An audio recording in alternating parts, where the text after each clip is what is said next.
Voilà, donc rebonjour à tous les youtubeurs, les facebookers et les zoomers. Donc aujourd'hui, eh bien, nous démarrons le chapitre 15 qui s'intitule L'instant sain. Voilà, voilà, j'ai rien d'autre à dire, donc on commence. Et comme d'habitude, si vous avez des questions, vous n'hésitez pas à m'arrêter. Je vais boire un petit coup. Pensez bien tous à fermer vos micros et à plus rien toucher. Vous écoutez ou vous suivez sur le livre si vous voulez, mais plus de bidouillage à l'ordinateur qui fait qu'après on ouvre le micro, on le referme et ça fait des interruptions. On ne touche plus à rien, on écoute. Alors, chapitre 15, l'instant sain, les deux usages du temps. Peux-tu imaginer ce que cela signifie de n'avoir pas de soucis, pas d'inquiétude, pas d'anxiété, mais d'être simplement parfaitement calme et tranquille tout le temps? Or voilà à quoi sert le temps, à apprendre cela et rien de plus. Bum, j'ai envie de dire, voilà, ça pose le truc là. Évidemment, on va continuer à lire la suite, mais j'ai envie de dire, si vous arrivez à vous souvenir de ça, ça vous donne les réponses à tout ce qui semble être des problèmes dans votre vie. Le temps sert simplement à cela et à rien de plus. À quoi? À n'avoir pas de soucis, pas d'inquiétude, pas d'anxiété, mais être simplement parfaitement calme et tranquille tout le temps. Voilà la seule vraie fonction du temps. L'enseignant de Dieu ne peut pas être satisfait de son enseignement tant qu'il ne constitue pas tout ton apprentissage. Donc l'enseignant de Dieu, bien sûr, c'est le Saint-Esprit. Donc le Saint-Esprit ne peut pas être satisfait de son enseignement tant qu'il ne constitue pas tout ton apprentissage. Il n'a pas rempli sa fonction d'enseignant tant que tu n'es pas devenu un apprenant si constant que tu n'apprends que de lui. Quand cela se sera produit, tu n'auras plus besoin d'un enseignant ni de temps dans lequel apprendre. Il est une source de découragement perçu dont tu souffres peut-être, et c'est de croire que cela prend du temps et que les résultats de l'enseignement du Saint-Esprit se situent loin dans le futur. Mais il n'en est rien, car le Saint-Esprit utilise le temps à sa propre façon, sans être lié par lui. Le temps est son ami en enseignement. Il ne le gaspille pas comme il le fait de toi. Tout le gaspillage que le temps semble apporter n'est dû qu'à ton identification à l'ego, qui utilise le temps pour soutenir sa croyance en la destruction. L'ego, comme le Saint-Esprit, utilise le temps pour te convaincre du caractère inévitable du but et de la fin de l'enseignement. Pour l'ego, le but est la mort, qui est sa fin. Mais pour le Saint-Esprit, le but est la vie qui n'a pas de fin. L'ego est un allié du temps, mais pas un ami, car il est aussi méfiant à l'égard de la mort que de la vie, et ce qu'il veut pour toi, il ne peut le tolérer. L'ego veut ta mort, mais pas la sienne. Le résultat de son étrange religion doit donc être la conviction de pouvoir te poursuivre outre-tombe. Et dans son indésir de te voir trouver la paix même dans la mort, il t'offre l'immortalité en enfer. Il te parle du ciel, mais il t'assure que le ciel n'est pas pour toi. Comment les coupables peuvent-ils espérer le ciel? La croyance en l'enfer est inéluctable pour ceux qui s'identifient à l'ego. Leurs cauchemars et leurs peurs y sont tous associés. L'ego enseigne que l'enfer est dans le futur, car tout son enseignement va dans cette direction. L'enfer est son but. Car bien que l'ego vise la mort et la dissolution comme fin, il n'y croit pas. Le but de mort, qu'il souhaite ardemment pour toi, le laisse, malgré tout, insatisfait. Nul n'est sans la peur de la mort qui suit les enseignements de l'ego. Or, si la mort était considérée simplement comme une fin à la douleur, serait-elle crainte? Nous avons déjà vu ce paradoxe étrange dans le système de pensée de l'ego, mais jamais aussi clairement qu'ici. Car l'ego doit sembler te garder loin de la peur pour conserver ton allégeance. Or, il doit engendrer la peur pour se maintenir lui-même. Encore une fois, l'ego essaie, et trop fréquemment avec succès, de faire les deux en utilisant la dissociation pour tenir ses buts contradictoires ensemble, de sorte qu'ils semblent être réconciliés. L'ego enseigne ainsi: la mort est la fin de tout espoir en ce qui concerne le ciel. Or, parce que toi et l'ego ne pouvaient pas être séparés, et parce qu'il ne peut pas concevoir sa propre mort, il te poursuivra encore, parce que la culpabilité est éternelle. Telle est l'immortalité selon la version de l'ego. Et c'est cela que sa version du temps soutient. Bon, je fais une petite pause après ce passage réjouissant. Pour ceux qui découvrent peut-être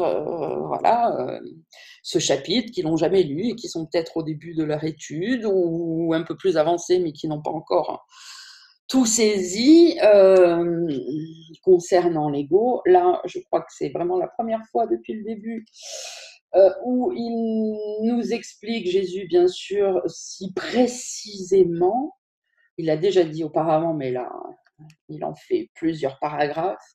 Il nous explique très précisément que le seul but de l'ego, c'est de nous tuer. Point. Si c'était pas encore bien clair dans certains esprits, là, je pense que Jésus a bien enfoncé le clou.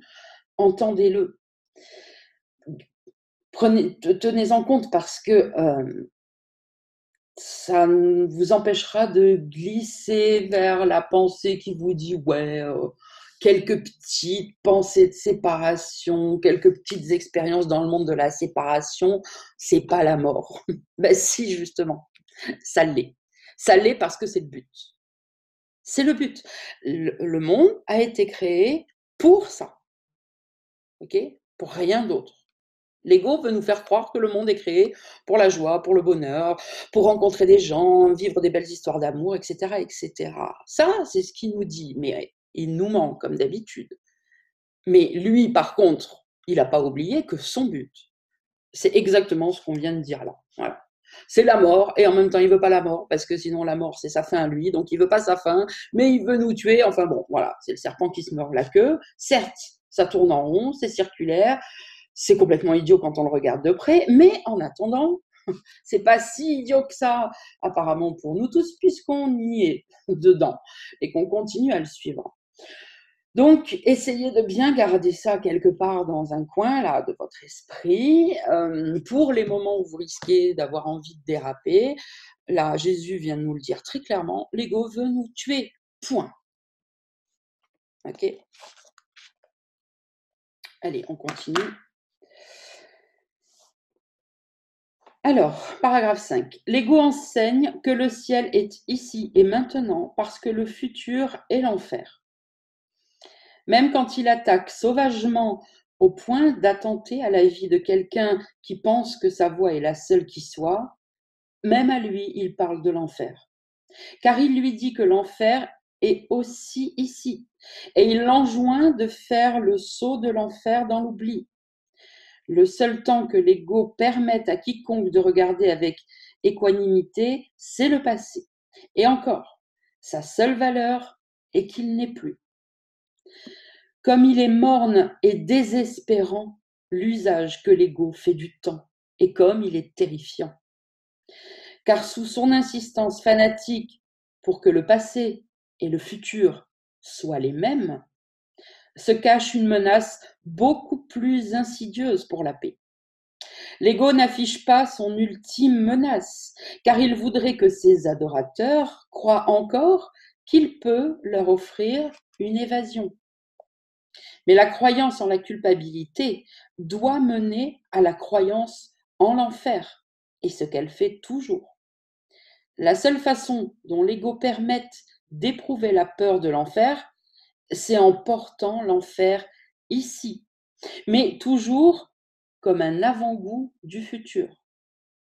Car nul ne peut croire que le châtiment finira dans la paix, qui pense mériter l'enfer. Le Saint-Esprit, lui, enseigne ainsi. Il n'y a pas d'enfer.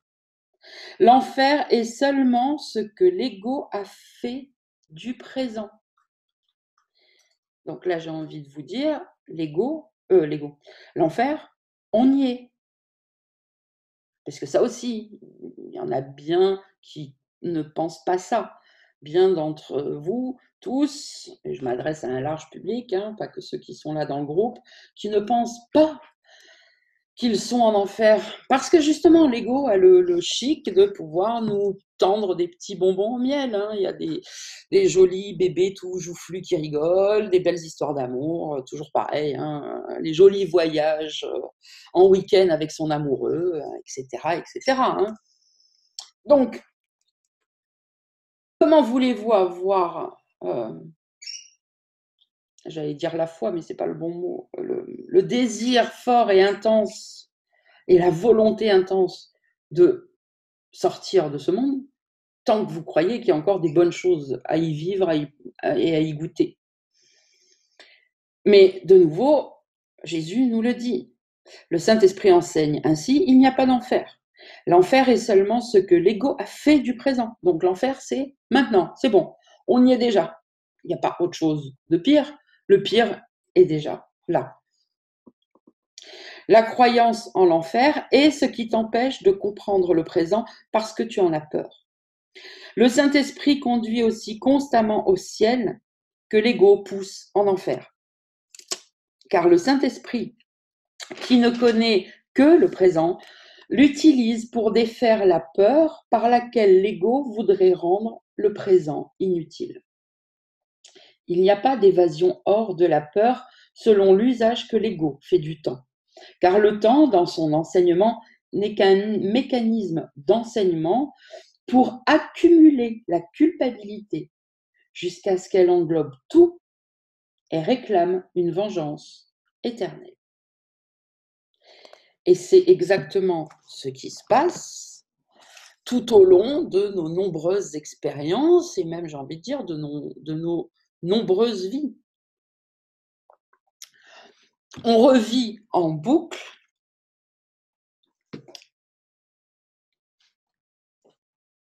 le seul et unique problème qu'on a ou qu'on croit avoir, pour être plus exact, qui est le moment de la séparation d'avec le père.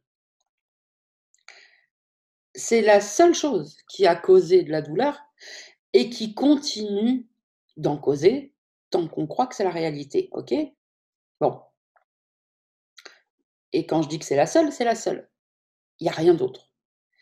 Mais l'ego a créé un monde où il nous a fait perdre la mémoire de tout ça, identifié complètement à lui, parce qu'enfermé dans des corps qui lui appartiennent, estampillé ego, et où on dit c'est moi, je m'appelle Sandrine, je m'appelle Franck, je m'appelle Gilles, etc., etc. Et on a oublié cette histoire de père, de ciel, machin, c'est complètement occulté de notre conscience. Et on est dans un monde où on vit des choses pratiquement tout le temps douloureuses, avec des petites exceptions pour nous laisser accrocher à la ligne. Okay, et donc, à chaque fois qu'on vit quelque chose de douloureux ici, dans ce monde qui n'est pas réel et qui n'est qu'un monde de symboles, que ça soit un truc terrible, être, je ne sais pas, témoin de l'assassinat de ses parents devant nos yeux, voilà, une chose terrible. Que ça soit ça ou que ça soit simplement le fait de casser sa tasse préférée. qui nous causent aussi de la douleur, évidemment, apparemment pas au même degré, apparemment. Ces 2 choses ont l'air d'être complètement, alors séparées l'une de l'autre, rien à voir, aucun rapport et puis alors surtout, aucun rapport avec la séparation d'avec Dieu. Là, on parle d'autre chose. Mais en fait, c'est tout ça le leurre. C'est qu'à chaque fois qu'on revit une douleur ici, peu importe ce qui semble l'avoir causé, l'assassinat, la tasse qui tombe ou bien d'autres choses, en fait, on ne vit pas ça puisque ce monde n'existe pas et qu'il ne se passe pas tout ça et que les corps ne sont pas réels, etc. Mais le sentiment qu'on ressent par contre, à cause de ces illusions, lui, il est bien réel là, on le ressent bien. Et ce sentiment, en fait, c'est toujours l'écho du sentiment horrible de douleur qu'on a reçu à la séparation. Et le but de toutes ces histoires, comme des films, de toutes ces vies, de toutes ces situations, de toutes ces histoires, de tous ces scénarios, où on vit apparemment plein de choses différentes, mais qui nous causent toujours de la douleur, le but, c'est toujours de ressentir en boucle la douleur de la séparation. Et c'est ça qu'il est en train de nous expliquer, en fait.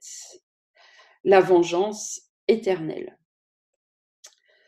Car le temps dans son enseignement, phrase 7 là tout en haut de la page, car le temps dans son enseignement n'est qu'un mécanisme d'enseignement pour accumuler la culpabilité jusqu'à ce qu'elle englobe tout et réclame une vengeance éternelle. Donc on se sent toujours coupable, et même si on ne veut pas se sentir coupable, nous, si quelqu'un tue nos parents devant nos yeux, c'est lui qui va être coupable, bien sûr, dans notre esprit, on va dire, moi, j'ai rien fait, c'est lui, il est coupable. Mais comme on a oublié que moi et lui, c'est pareil, eh ben, on fait un jeu, hein, entre guillemets, en disant, non, c'est pas moi, c'est toi, mais comme c'est moi aussi en face, de toute façon, je m'accuse pareil. J'ai pas l'impression de m'accuser, mais je m'accuse pareil. Donc voilà ce que signifie cette phrase. Le temps n'est qu'un mécanisme d'enseignement pour accumuler de la culpabilité en boucle, éternellement. Et si on ne peut pas appeler ça l'enfer, je ne sais pas quelle définition on peut donner de l'enfer, qui serait différente. Voilà, c'est exactement ça, l'enfer. C'est comme ça le mécanisme, c'est comme ça que ça fonctionne. Et voilà pourquoi il est tout aussi important de se pardonner le sentiment de douleur qu'on peut ressentir à l'objet qu'on aimait qui s'est cassé ou à un truc qui apparaît beaucoup plus important, qui semble nous arriver. Parce que ça a l'air d'être 2 choses différentes, mais c'est la même chose. Et ce qu'on pardonne, c'est le sentiment d'être séparé de Dieu, de croire qu'on est séparé de Dieu. Donc que ça soit un événement horrible ou une petite bricole, c'est de toute façon pas l'événement qu'on pardonne, c'est le sentiment et qui vient de la croyance que l'illusion est réelle. Voilà. Et c'est pour ça que le pardon est là et qu'on peut l'appliquer à tout, aux petites, aux grandes, aux moyennes choses, à n'importe qui, à n'importe quel moment, du moment que c'est dans notre esprit et que c'est ressenti à ce moment-là, on le pardonne. Et c'est comme ça qu'on détricote ce que l'ego a tricoté et continue à tricoter. On le détricote, on laisse le Saint-Esprit le détricoter et enlever. Ok. Allez, on continue.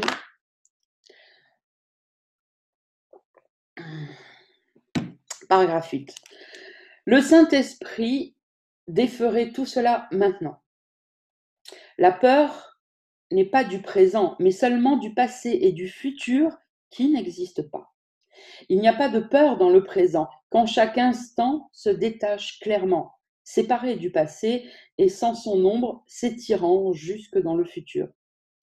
Chaque instant est une naissance propre, non ternie, par laquelle le Fils de Dieu émerge du passé dans le présent, et le présent s'étend à jamais.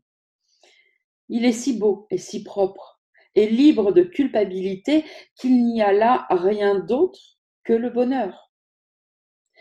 Il n'y a plus aucun souvenir de ténèbres, et l'immortalité et la joie sont maintenant. Et cette leçon ne prend pas de temps, car qu'est-ce que le temps sans passé ni futur? Il a fallu du temps pour te fourvoyer si complètement, mais il ne faut pas du tout de temps pour être ce que tu es. Commence à t'exercer dans l'usage du temps que fait le Saint-Esprit comme aide à l'enseignement vers le bonheur et la paix. Prends l'instant même, maintenant, et imagine que c'est tout le temps qu'il y a.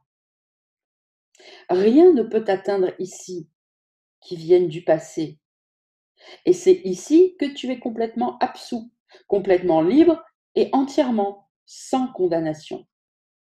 À partir de cet instant saint dans lequel la sainteté est née à nouveau, tu avanceras dans le temps sans crainte et sans sentiment de changement avec le temps.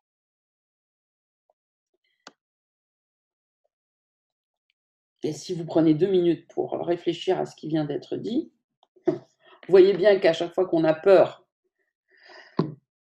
en règle générale, on a peur que quelque chose arrive dans le futur, que ça soit dans 1 heure ou dans 15 jours, hein, peu importe.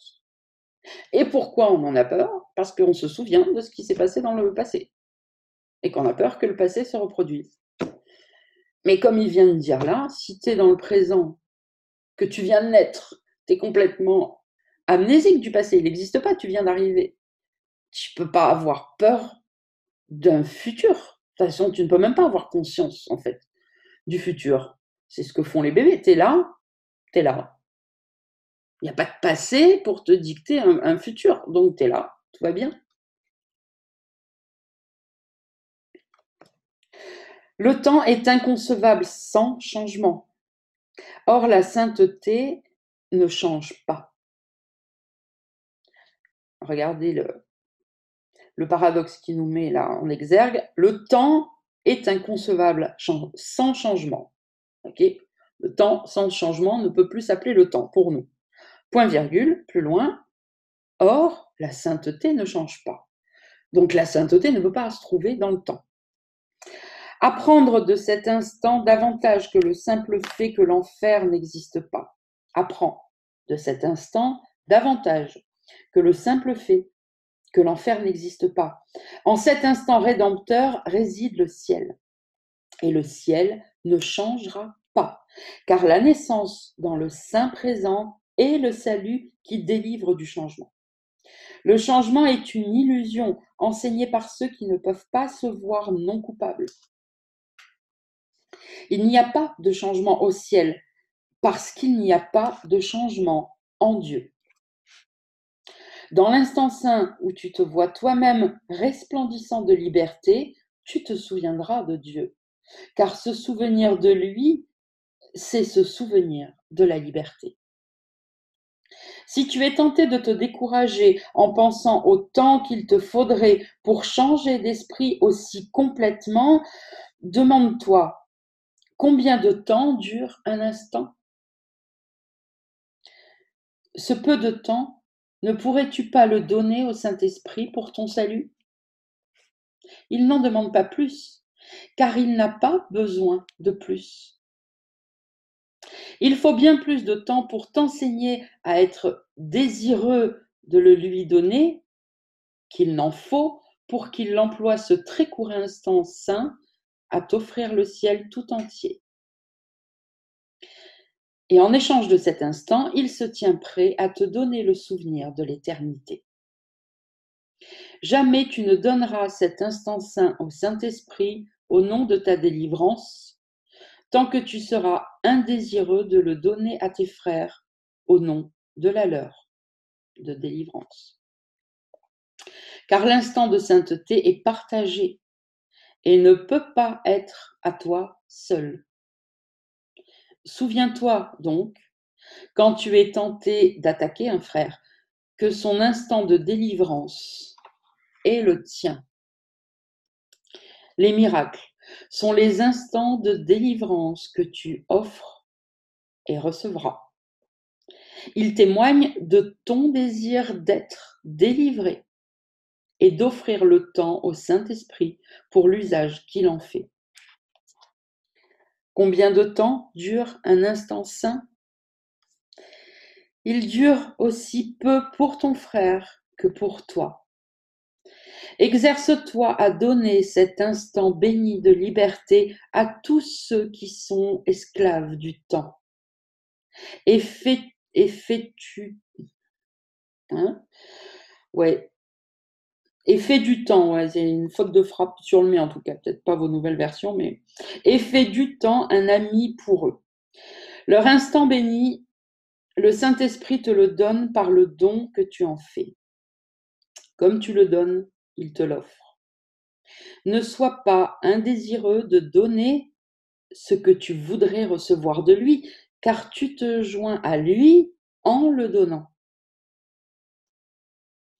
Dans la pureté cristalline de la délivrance que tu donnes et ton évasion instantanée hors de la culpabilité. Tu dois être saint si tu offres la sainteté. Et c'est exactement ce que l'on fait quand on pardonne à un frère.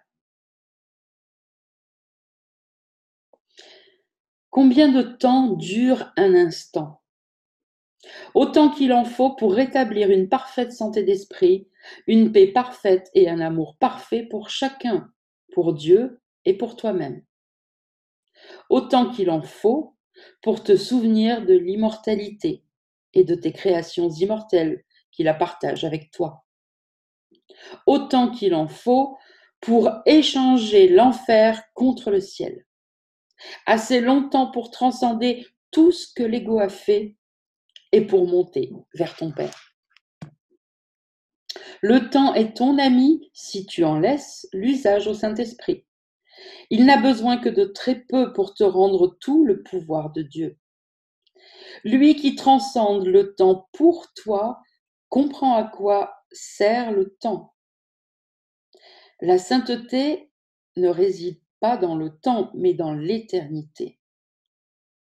Et il n'y eut jamais un instant dans lequel le Fils de Dieu pouvait perdre sa pureté. Son état inchangeable est au-delà du temps, car sa pureté reste à jamais au-delà de l'attaque et sans variabilité. Dans sa sainteté, le temps s'arrête et ne change pas. Ainsi, ce n'est plus du tout le temps. Car pris en ce seul instant de l'éternité, de l'éternelle sainteté, de la création de Dieu, il est transformé en toujours. Donne l'instant éternel afin que l'éternité soit rappelée à ton souvenir. En cet instant éclatant de parfaite délivrance, offre le miracle de l'instant saint par le Saint-Esprit et laisse-lui le soin au Saint-Esprit de te le donner. Bon, encore une magnifique leçon de donner et recevoir qui nous est rappelée ici. Pour avoir quelque chose, donne-le. Tu veux la paix, donne-la à n'importe qui que tu croises et tu l'auras. N'essaye pas de l'avoir pour toi tout seul parce que la paix n'est pas faite pour la séparation et être tout seul, c'est être séparé. Alors donne-la à n'importe qui que tu croises, soit dans ta vie, là, soit dans ton esprit. Okay, de toute façon, c'est pas réel. Donc, il n'y a pas forcément besoin de croiser vraiment quelqu'un. Il suffit de croiser la pensée qui nous fait penser à quelqu'un. Aussi, si on est seul. Est-ce que quelqu'un veut intervenir là-dessus? A des questions?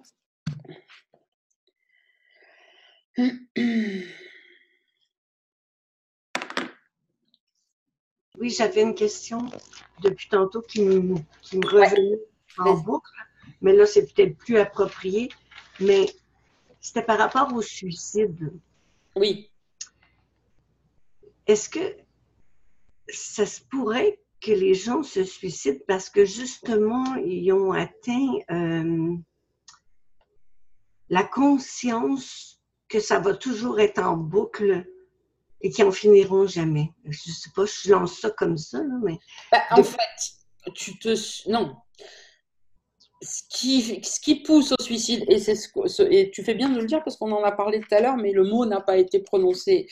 Mais, quand l'ego essaye de détruire, à un moment donné, on l'a dit, il nous pousse à nous détruire, il nous pousse, et c'est une pensée, de toute façon c'est lui qui dirige le mental, qui dit vas-y, c'est insupportable, vas-y, meurs, supprime-toi, jette-toi par la fenêtre, voilà. Les gens le font, c'est la culpabilité intense où tu as l'impression qu'il y a qu'il n'y a pas de ciel, c'est ça, c'est ce qu'il a dit tout à l'heure, qu'il n'y a pas de rédemption, qu'il n'y a pas de ciel, qu'il n'y a pas de paradis, que justement, tu as l'impression que cette douleur est tellement intense qu'elle ne s'arrêtera jamais, qu'il n'y a rien qui pourra jamais venir la réparer, c'est tellement insupportable que tu veux que ça s'arrête. Et à ce moment-là, tu crois que la mort est la fin de l'expérience. Donc le seul moyen d'arrêter, eh ben, c'est l'ego qui vient te dire mais la mort, c'est la fin, en fait. Mais comme il l'a dit, il va nous poursuivre outre-tombe. Et malheureusement, enfin, malheureusement, façon de parler, c'est pas la fin.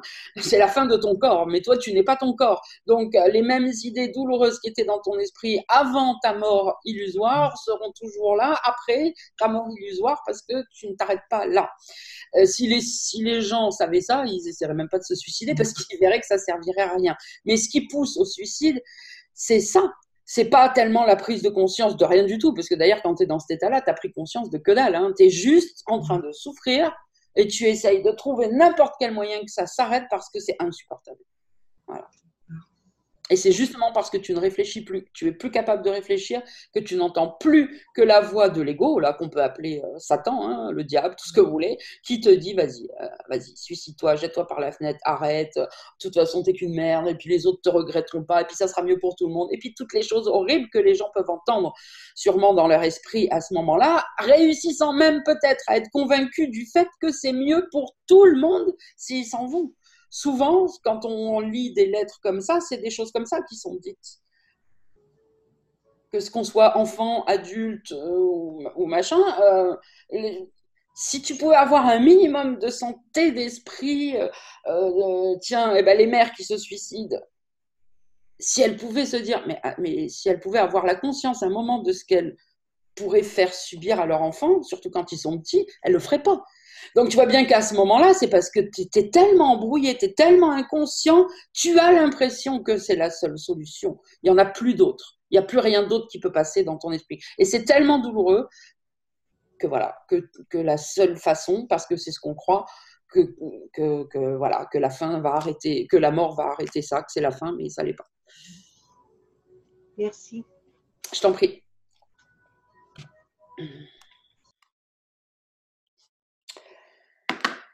Allez, on continue. C'est bon pour les autres? Bon, je suis désolée si je bafouille un peu, mais en fait, ça fait depuis samedi matin, midi, que j'arrête pas de lire. J'en peux plus là. J'ai plus de bouche. J'ai passé tout le week-end à lire des tas de trucs à Nicole qui était avec moi. Là, je continue. Il est temps. J'ai plus de voix d'ailleurs. Je sens que ça. Allez. Section 2, la fin du doute. L'expiation est dans le temps, mais pas pour le temps. Étant en toi, l'expiation est éternelle. Ce qui contient le souvenir de Dieu ne peut pas être lié par le temps, pas plus que toi d'ailleurs. Car à moins que Dieu ne soit lié, eh bien tu ne peux pas l'être. Un instant offert au Saint-Esprit est offert à Dieu en ton nom. Et en cet instant, tu t'éveilleras doucement en lui. Dans l'instant béni, tu lâcheras prise de tout ce que tu as appris dans le passé et le Saint-Esprit t'offrira vite l'entière leçon de la paix. Qu'est-ce qui peut prendre du temps quand tous les obstacles à l'apprentissage ont été enlevés? La vérité est si loin au-delà du temps qu'elle survient tout entière d'un coup. Car de même qu'elle fut créée une, de même son unité ne dépend pas du tout du temps. Ne te soucie pas du temps et ne crains pas l'instant de sainteté qui enlèvera toute peur, car l'instant de paix est éternel parce qu'il est sans peur. Il viendra étant la leçon que Dieu te donne par l'enseignant qu'il a désigné pour traduire le temps en éternité. Et c'est toujours le Saint-Esprit. Béni soit l'enseignant de Dieu, dont la joie est d'enseigner sa sainteté au Saint-Fils de Dieu. Sa joie n'est pas contenue dans le temps. Son enseignement est pour toi, parce que sa joie est tienne. Par lui, tu te tiens devant l'autel de Dieu, où il traduit doucement l'enfer en ciel. Car c'est seulement au ciel que Dieu veut que tu sois. Combien de temps peut-il falloir pour être là où Dieu veut que tu sois? Car tu es là où tu as toujours été et seras toujours. Tout ce que tu l'as pour toujours.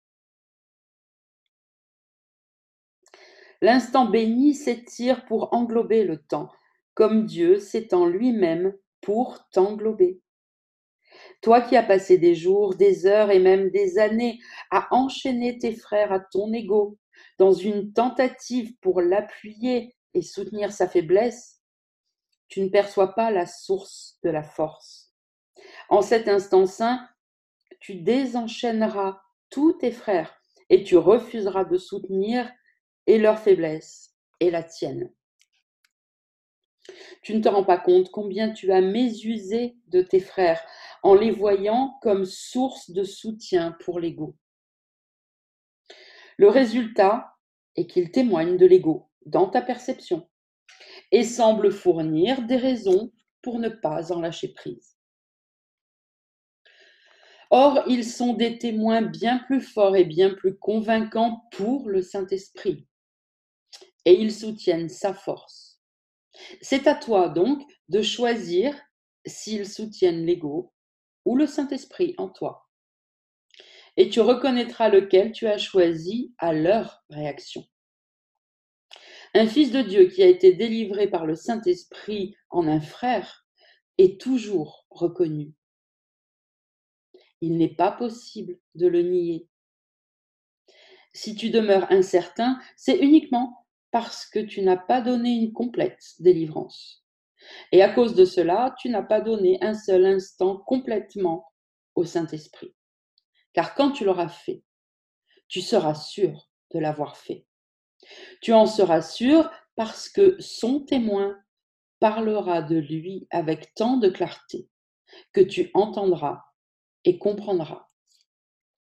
Tu douteras jusqu'à ce que tu entendes un seul témoin que tu auras entièrement délivré par le Saint-Esprit. Et alors, tu ne douteras plus. L'instant saint ne t'est pas encore arrivé. Or, il viendra, et tu le reconnaîtras avec une parfaite certitude. Nul don de Dieu n'est reconnu de quelque autre façon. Tu peux t'exercer au mécanisme de l'instant saint et tu apprendras beaucoup en le faisant. Mais sa lumière éclatante, étincelante, qui te rendra littéralement aveugle à ce monde par sa propre vision, tu ne peux pas la fournir. Or la voici en ce seul instant, complète, accomplie et donnée tout entière. Commence dès maintenant à t'exercer à ton petit rôle qui est de séparer du reste l'instant saint. Tu recevras des instructions très concrètes au fur et à mesure que tu avanceras. Apprendre à séparer du reste cette seule seconde et à la ressentir comme intemporelle, c'est commencer à ressentir que tu n'es pas séparé. Ne crains pas de ne pas être aidé en cela. L'enseignant de Dieu et sa leçon soutiendront ta force. Ce n'est que ta faiblesse qui te quittera dans cet exercice, car c'est l'exercice du pouvoir de Dieu en toi. Utilise-le, ne serait-ce qu'un instant, et tu ne le nieras plus jamais. Qui peut nier la présence de ceux devant quoi l'univers s'incline avec gratitude et avec joie? Devant la reconnaissance de l'univers qui en témoigne, tes doutes doivent disparaître.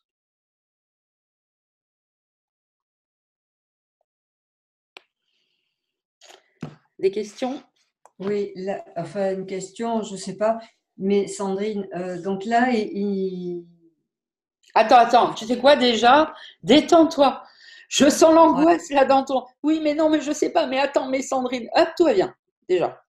Ouais, c'est. Oui, oui, là, c'est vrai que je me prends Oui, je sens la panique là, Une je sais pas claque, pourquoi, mais ouais, parce il nous dit clairement, l'instant saint ne t'est pas encore arrivé. ça te fait peur, ça. Non, oui, ça me fait peur. Enfin, c'est-à-dire que d'un coup, l'ego ici se demande, bon, et tous ces instants de prière où tu t'es senti en paix, donc là, on est en train de te dire que c'est pas ça de toute Et alors, façon. attends, écoute, stop.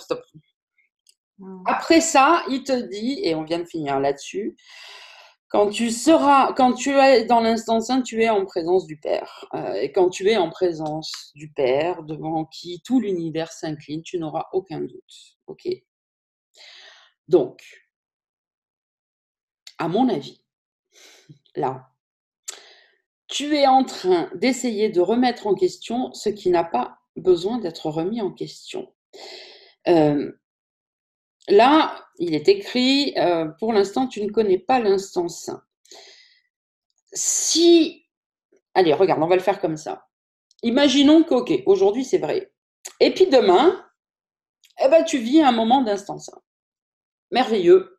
Et que tu vas passer des mois à nous relater, à nous expliquer et à te souvenir tellement que c'est merveilleux. Et puis, peut-être dans 4 ans, tu vas relire ce passage à, j'en sais rien, à ta fille qui veut que tu lui lises. Et tu vas relire le même truc. Donc, tu reliras encore une fois la phrase qui dit « Pour l'instant, tu ne connais pas l'instant saint ».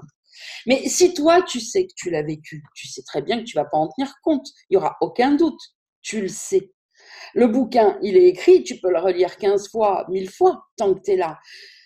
Et a priori, celui qui le lit la première fois, c'est la première fois qu'il le lit. Il ouvre et il découvre. Et Jésus nous explique tout un truc pendant 31 chapitres pour amener notre esprit. Si c'est la 12e fois, la 13e fois, la 15e fois que tu le lis et qu'entre-temps, tu as vécu un truc, un instant saint, vraiment, normalement, tu le sais. T'as pas de doute. Et là, je pense que tu es en train de remettre en doute des expériences, à mon avis, que tu as fait, parce que tu veux tellement tout remettre en doute pour être sûr de ne pas te tromper, et du coup, ça te met dedans.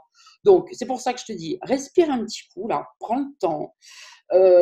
On va laisser ça de côté, on va continuer la lecture, et ce soir, tranquille, chez toi, tu vas te reposer la question que tu vas évidemment poser au Saint-Esprit en toi, et tu laisseras la réponse venir. Et tu nous donneras la réponse, si tu veux, un peu plus tard dans le groupe, machin. Mais je pense que là, tu es en train de te faire peur toute seule. Ok? Ouais, merci. Allez, je t'en prie. Dis-moi, Sandrine, Oui. j'avais l'impression que l'instant saint, c'était davantage quand je parlais intérieurement au Saint-Esprit. Ce moment-là, pour moi, était comme un moment particulier, un instant particulier qui m'amenait à un contact précis. Et ça, j'avais l'impression que c'était ça, moi, l'instant saint, mais je peux faire erreur sans doute. L'instant saint, en fait, c'est difficile à définir par des mots parce que les mots ne peuvent pas décrire l'instant saint. Donc, on tente, mais bon.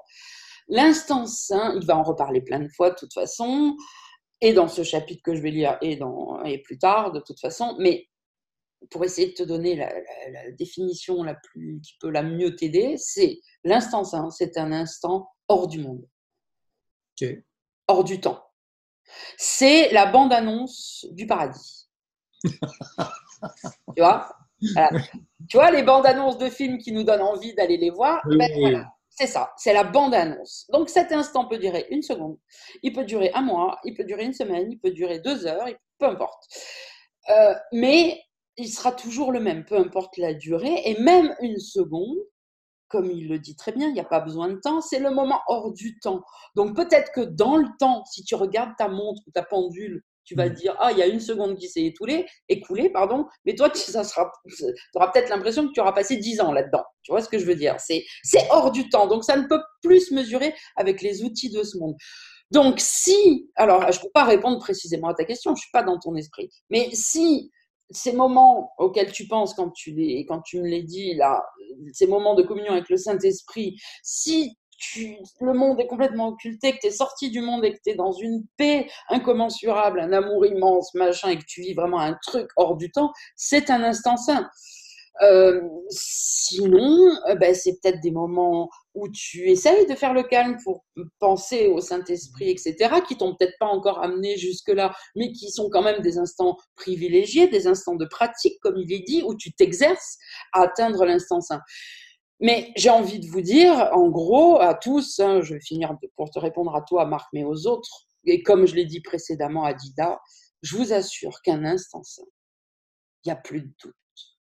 Vous le savez que vous l'avez vécu, et il peut y avoir le pape qui vient vous dire que c'est pas ça, ça n'a aucune importance.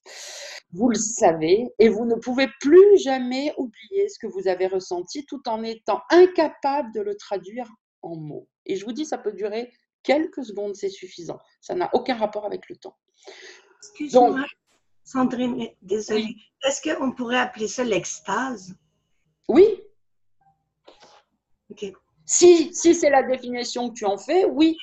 C'est comme peut-être que d'autres personnes qui vont écouter cette vidéo ont mis un autre truc derrière et du coup ma réponse à eux serait peut-être non s'ils me décrivaient.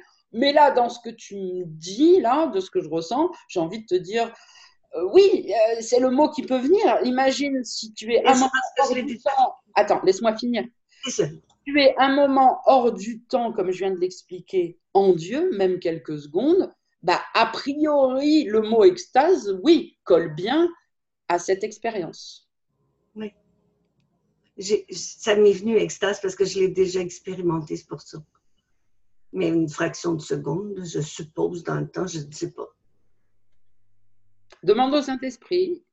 Si tu as besoin de certitude, demande au Saint-Esprit à ton Non, non, ça va. C'est tellement vibratoire que je peux pas oublier ça jamais. Je peux même pas me mettre ça en...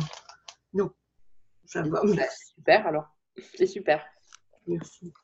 Encore une fois, excuse-moi Sandrine, un petit mot, là.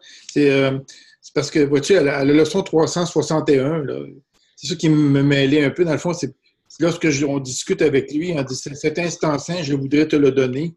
Sois en charge, car je voudrais te suivre, certain que ta direction me donne la paix. » Alors, c'est que moi, j'avais comme l'impression que quand je me mets dans une situation où je lui parle, c'était un instant saint, mais c'est ça qui m'a mêlé, là, je comprends.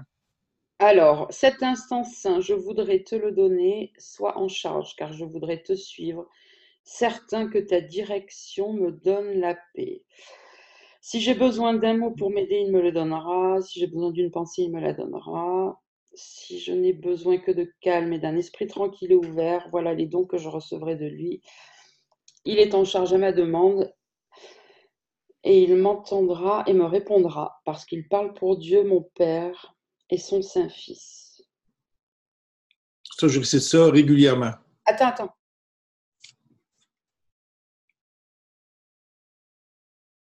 En fait, là, dans l'énoncé de cette leçon, je me remets dedans, hein, parce que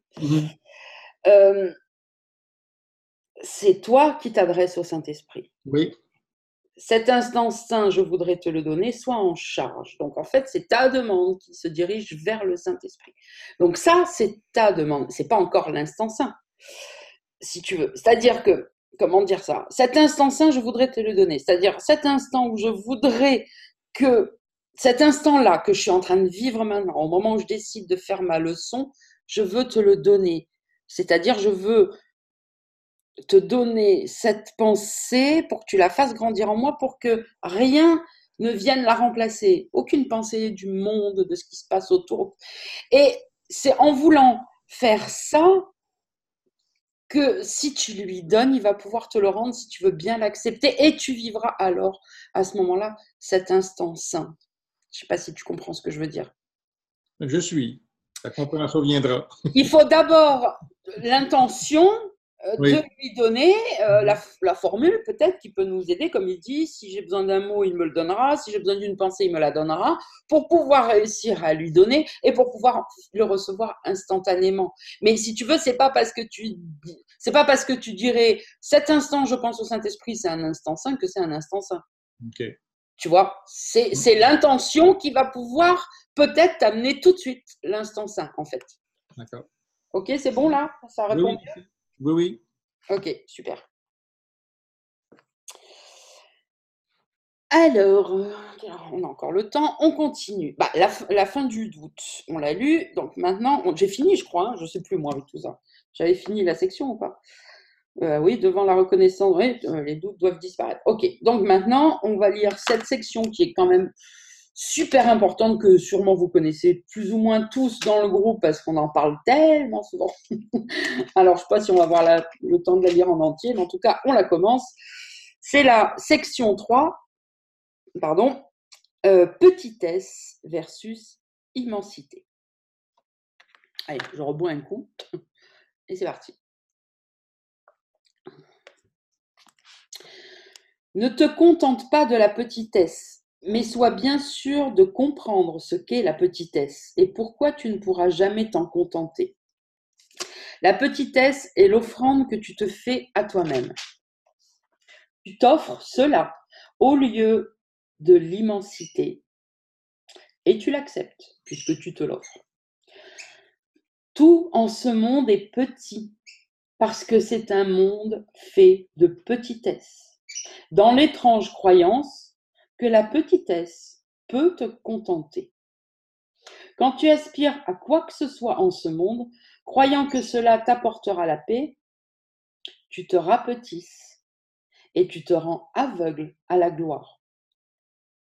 La petitesse et la gloire sont les choix qui s'offrent à ton aspiration et à ta vigilance. Tu choisiras toujours l'une aux dépens de l'autre. Or, tu ne te rends pas compte, chaque fois que tu choisis, que ton choix est une évaluation de toi-même. Choisis la petitesse et tu n'auras pas la paix, car tu te seras jugé toi-même indigne d'elle. Et quoi que tu offres comme substitut, est un don bien trop pauvre pour le satisfaire. Il est essentiel que tu acceptes le fait, et l'acceptes avec joie, qu'il n'y a aucune forme de petitesse qui puisse jamais te contenter. Tu es libre d'en essayer autant que tu le souhaites, mais tu ne feras que retarder ton retour chez toi, car tu ne seras content que dans l'immensité qui est ta demeure. Tu as une profonde responsabilité envers toi-même, une responsabilité dont tu dois apprendre à te souvenir en tout temps.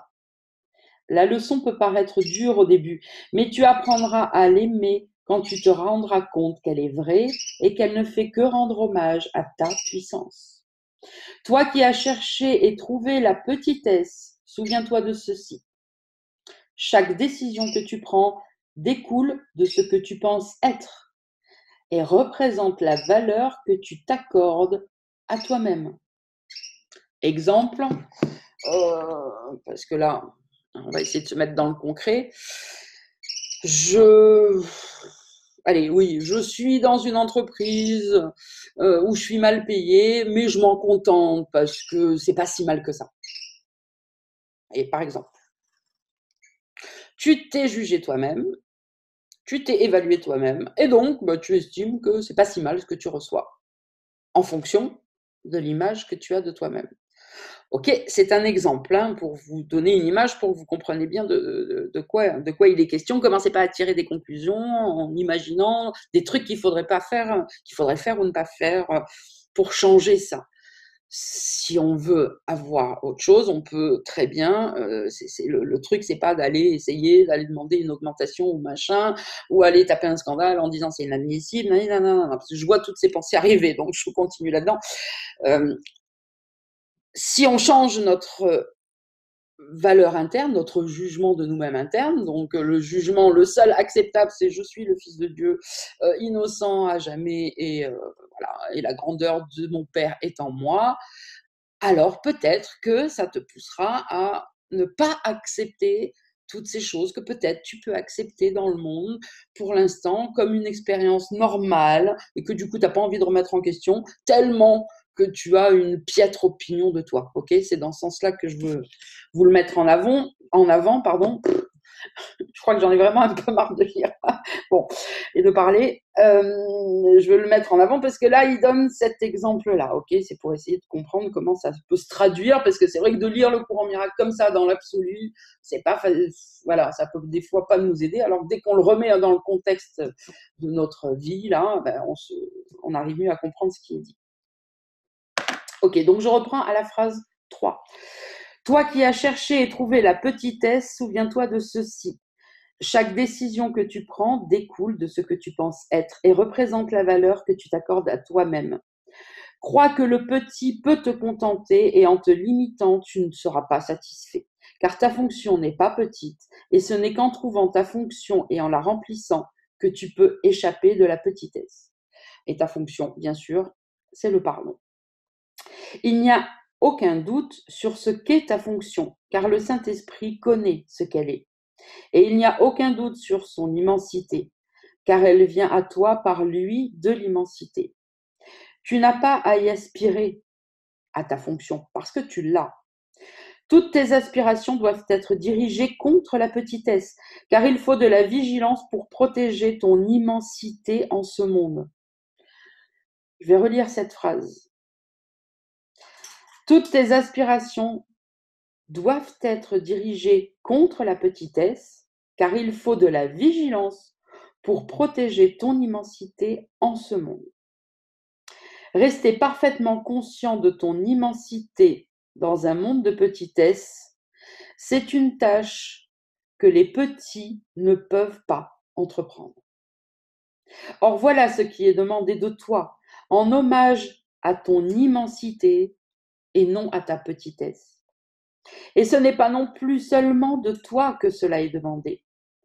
La puissance de Dieu soutiendra chaque effort que tu fais au nom de son cher Fils. Cherche le petit et tu te nies à toi-même sa puissance avec un S majuscule, sa puissance à Dieu en toi. Dieu n'est pas désireux que son Fils soit content de moins que tout, car il n'est pas content sans son Fils. Et son Fils ne peut se contenter de moins que ce que son Père lui a donné. Je t'ai demandé plus tôt, voudrais-tu être l'otage de l'ego ou l'hôte de Dieu? Laisse le Saint-Esprit te poser cette question chaque fois que tu prends une décision. Car chaque décision que tu prends y répond et conséquemment invite la tristesse ou la joie. Quand Dieu s'est donné à toi en ta création, il t'a établi pour toujours comme son hôte.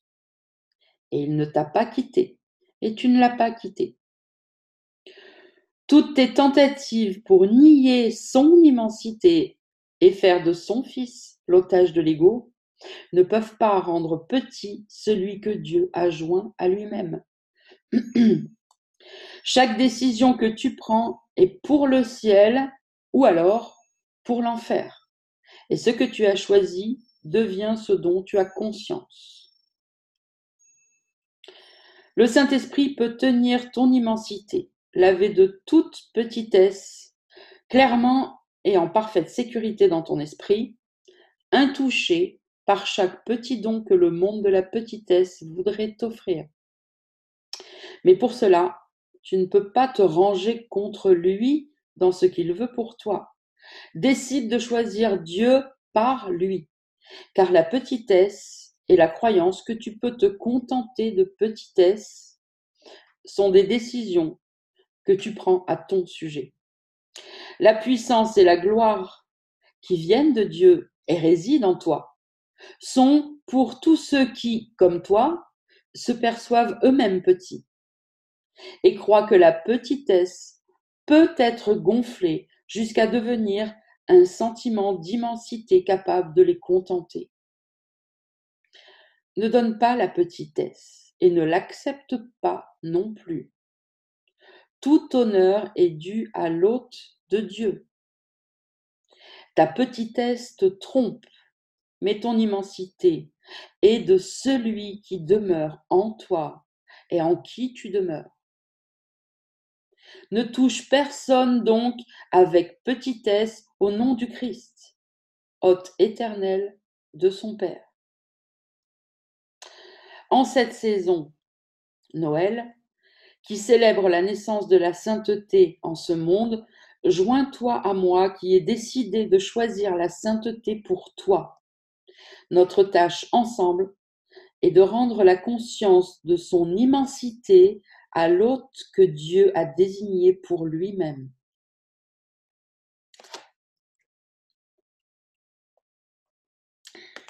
Faire le don de Dieu, cela est au-delà de toute ta petitesse, mais pas au-delà de toi.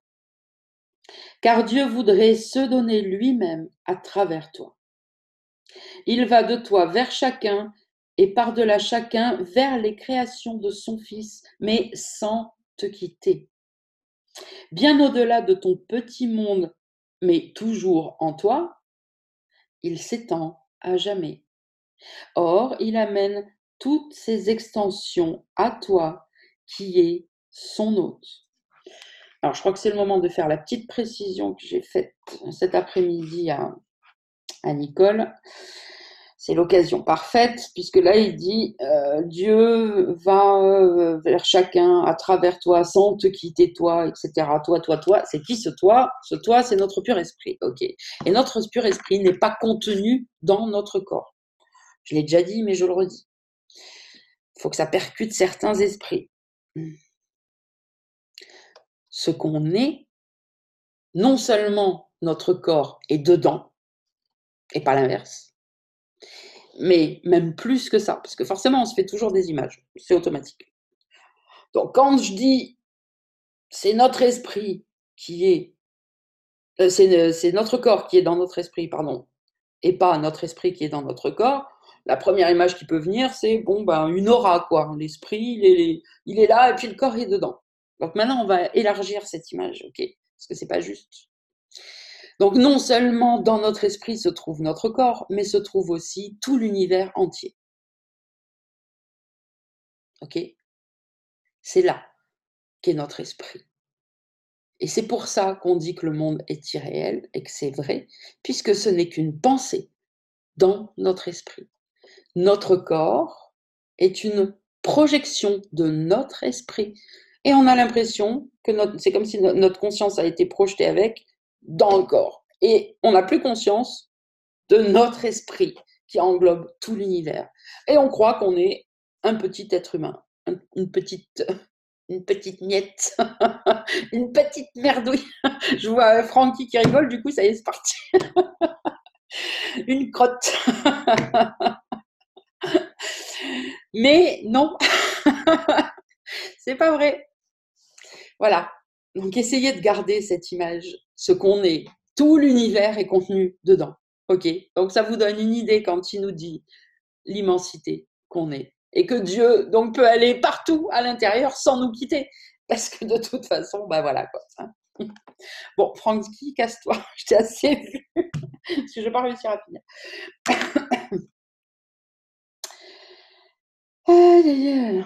Allez, je continue encore un peu. J'en ai marre de parler. Mais allez, je continue encore un peu. Paragraphe 8. Est-ce un sacrifice de laisser la petitesse derrière toi et de ne plus errer en vain? Ce n'est pas un sacrifice de s'éveiller à la gloire, mais c'est un sacrifice d'accepter moins que la gloire. Apprends que tu dois être digne du prince de la paix, né en toi en l'honneur de celui dont tu es l'hôte. Tu ne connais pas ce que l'amour signifie parce que tu as cherché à l'acheter avec de petits dons, l'estimant ainsi trop petitement pour en comprendre l'immensité. L'amour n'est pas petit, et l'amour demeure en toi, car tu es son hôte. Devant la grandeur qui vit en toi, ta piètre appréciation de toi-même et toutes les petites offrandes que tu donnes glissent dans le néant. Saint enfant de Dieu, quand apprendras-tu que seule la sainteté peut te contenter et te donner la paix? Souviens-toi que tu n'apprends pas pour toi seul, pas plus que je ne l'ai fait. C'est parce que j'ai appris pour toi que tu peux apprendre de moi. Je ne voudrais t'enseigner que ce qui t'appartient, afin qu'ensemble, nous puissions remplacer la misérable petitesse qui lie l'hôte de Dieu à la culpabilité et à la faiblesse par l'heureuse prise de conscience de la gloire qui est en lui. Ma naissance en toi est ton éveil à la grandeur. Ne m'accueille pas dans une crèche, mais dans l'autel à la sainteté qu'est notre esprit, où demeure la sainteté dans une paix parfaite. Mon royaume n'est pas de ce monde parce qu'il est en toi et tu es de ton Père. Joignons-nous en l'honneur de toi qui doit rester à jamais au-delà de la petitesse. Décide de choisir avec moi qui ai décidé de demeurer avec toi. J'ai la même volonté que mon Père, connaissant que sa volonté est constante et à jamais en paix avec elle-même. Tu ne seras content que dans sa volonté. N'accepte rien de moins et souviens-toi que tout ce que j'ai appris t'appartient. Ce que mon Père aime, je l'aime comme il l'aime. Et je ne peux pas plus l'accepter pour ce que ce n'est pas qu'il le peut. Et toi non plus. Quand tu auras appris à accepter ce que tu es, tu ne feras plus de dons à offrir à toi-même, car tu connaîtras que tu es complet, n'ayant besoin de rien et incapable d'accepter quoi que ce soit pour toi-même. Mais tu donneras avec joie, ayant reçu. L'hôte de Dieu n'a pas besoin de chercher pour trouver quoi que ce soit. Si tu es entièrement désireux de laisser le salut au plan de Dieu et indésireux de tenter de saisir toi-même la paix, le salut te sera donné. Or, ne pense pas que tu puisses substituer ton plan au sien. Plutôt, joins-toi à moi dans le sien, afin que nous délivrions tous ceux qui voudraient rester liés, proclamant ensemble que le Fils de Dieu est son hôte. Ainsi, nous ne laissons personne oublier ce dont tu voudrais te souvenir. Et ainsi, tu t'en souviendras. N'appelle en chacun que le souvenir de Dieu et du ciel qui est en lui. Car là où tu voudrais que ton frère soit, là aussi tu penseras être. N'entends pas son appel à l'enfer et à la petitesse, mais seulement son appel au ciel et à la grandeur. N'oublie pas que son appel est le tien et réponds-lui avec moi. La puissance de Dieu est à jamais du côté de son hôte, car elle protège uniquement la paix dans laquelle il demeure. Ne dépose pas la petitesse devant son saint autel qui s'élève au-dessus des étoiles jusqu'au ciel à cause de ce qui lui est donné.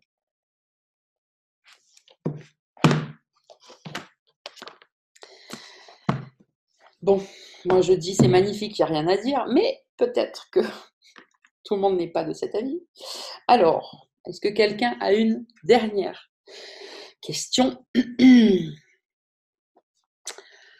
vais en profiter pour aller voir si ça a marché sur Facebook, puisque je sais pas. Hop.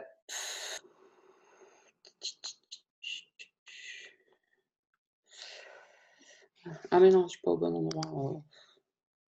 Bon, je sais pas, on verra bien. Ça sera la surprise de toute façon. Donc c'est bon pour tout le monde? Ok, alors j'arrête l'enregistrement, je fais des bisous à tous ceux qui regardent les replays et je regarde le calendrier, oui c'est bon. Dimanche prochain, c'est bon. Donc rendez-vous à dimanche prochain à la même heure, à 17h. Plein de bisous, prenez soin de votre esprit.